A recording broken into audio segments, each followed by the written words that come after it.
Hey guys, so today you and I are going to talk about high and low performers.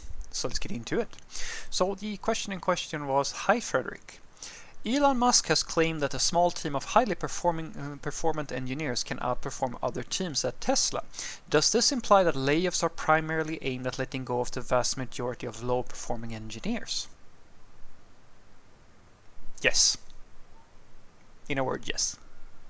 At least in my part of the world. So there is like depending on your labor laws and so forth. Here in my region, the labor laws are pretty good for the workers. It's not so good for the companies always, because it's very difficult for a lot of companies to get rid of staff and so forth. And as we've established, I think many times before, the hiring process is absolute shit for us software developers, and it's not just us software developers.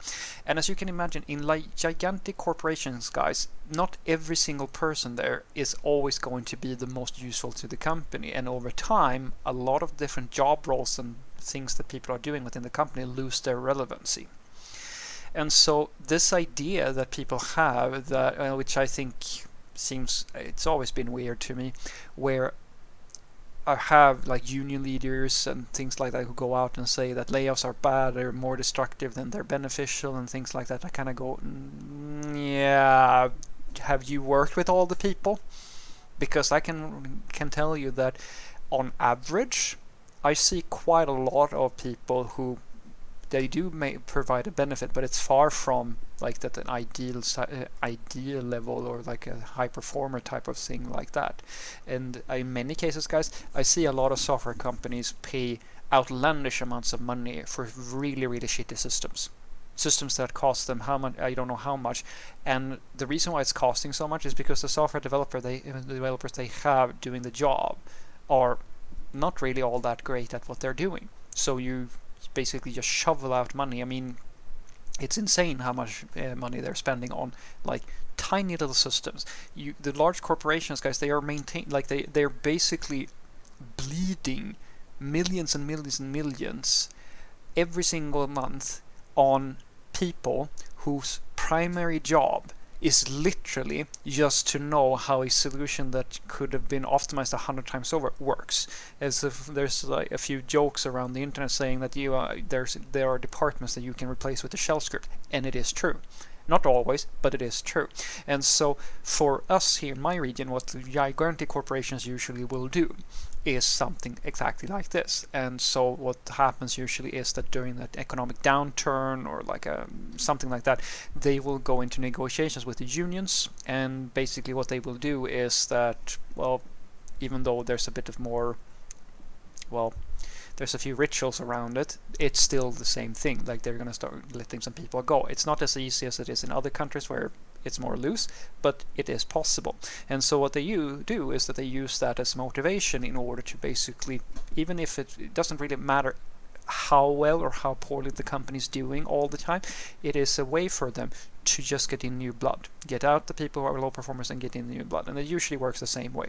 So you have the top middle level management who need to make some cutbacks, and then they like that fizzles down through the ranks until it reaches the managers, who are at the lower levels where they actually have the specific engineers. And then depending on if like there's some policies usually where entire departments are going because the company's no longer like betting on that or so forth and so forth. And in situations like that, it's definitely the case that you might get rid of really bad people, but you can also get rid of really good people. But for the most part, what happens is that the section heads, so like the managers themselves, get to pick who goes. And so even if you're in like one of those departments which just gets to be around in a large corporation, you might still get fired because your manager can use the fact that they are letting people go as a way to just get rid of the people who are not performing, which is extremely common. And so I have no problems whatsoever believing that you can fire, what was it, they fired 80% or like some ridiculous number of people from Twitter or from X these days. And that was apparently fine and so forth. And I know for a fact that that is possible. It's the same thing with Fangs and all the layoffs that have been going on and so forth. I have no problem whatsoever believing that you can let that amount of people go, because I know how these IT companies usually operates, or rather how an average IT when it comes to that scale, where I always find it's hilarious. Like I'm when I try to persuade my developers that it is okay for them to take an extra day to write some unit tests, I try to make them remember that that the remote work situation, our company wants us to meet. Our manager wants us to meet on site from all the world at least once or twice a year. So in other words, the company pays to fly us in to the same location, pay for hotels, pay for everything like that, so that we can literally do the thing we do every single day over a remote call. And you are worried that you're going to spend a few more hours on writing a unit test. If you think about that in terms of cost, do you have any idea how silly it is? We're talking about enormous amounts of money that goes into this. And it's the same thing where you have people working in roles where if push really came to shove, you could get rid of all of them, and you would still be able to deliver in basically the same way you can now. Some people would have to take on an increased responsibility, but let's not kid ourselves, guys. There are tons and tons and tons of people, not just in IT but in the governments and so forth, and any large organization. It's basically impossible to make sure that every single person who is working in that company is all the top notch. Everybody is just doing everything perfectly, and everything is absolutely strictly necessary for the survival of the company.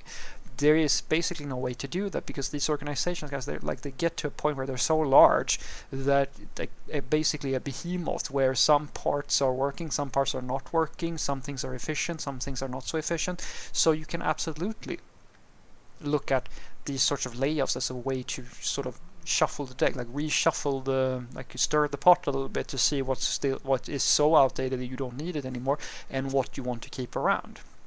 So what I want you to take away from this is that whether or not it's the primary reason, I won't go as far as to say that, but definitely you can look at these sorts of layoffs as a way to get out the low-performing areas and so forth. When it comes to engineers, as I said, it's not necessarily that they're just for the hunt for low performers. They are definitely bets and so forth. As you know, any large organization, they have entire departments dedicated to certain initiatives at the high level, and in many cases they might want to stop doing one thing and start moving into something else. And in many cases, guys, those decisions, absolutely, they happen at a high level, but it trickles all the way down. So unless usually you're in one of those departments where they're just going to cut everything there because they're not going to do anything more with that, then it really comes down to, do you have a good relationship with your manager? And so I usually try to, so far at the very least, I've been part of a few layoffs in my day. And the only time, as I said, this actually affected me was when I was in an office that they were shutting down. They had nothing to do with the performance or so forth. They were just moving all the development that we were doing in that department to another country. And they even said, so even if you want to relocate, we will happily take you. It's not, so forth and so forth. And you can't really do much about that. But all the other times when I've been in departments where it wasn't a question of that the whole department was going, people were still getting fired. And I can tell you, it wasn't the top-notch developers who were getting fired, even though other departments, as I said, same deal. They got completely got rid of everybody. Sort of, it's how do I put this? Who goes in these sorts of layoffs basically comes down to who the manager likes, unless, as I said, it's a whole department type of thing. So keep that with you. It's always good to make sure that you have a good personal brand within your company, because even if you're in the right department, if you're a low performer, that's still going to be it's still going to be possible for that to affect you. And quite a lot of companies, as I said, guys, they can afford to get rid of people. Absolutely, because not every single person in these large organizations is absolutely critical. But it becomes a little bit funny sometimes when they get rid of the wrong person and everything collapses. And that does happen too. Have a great day.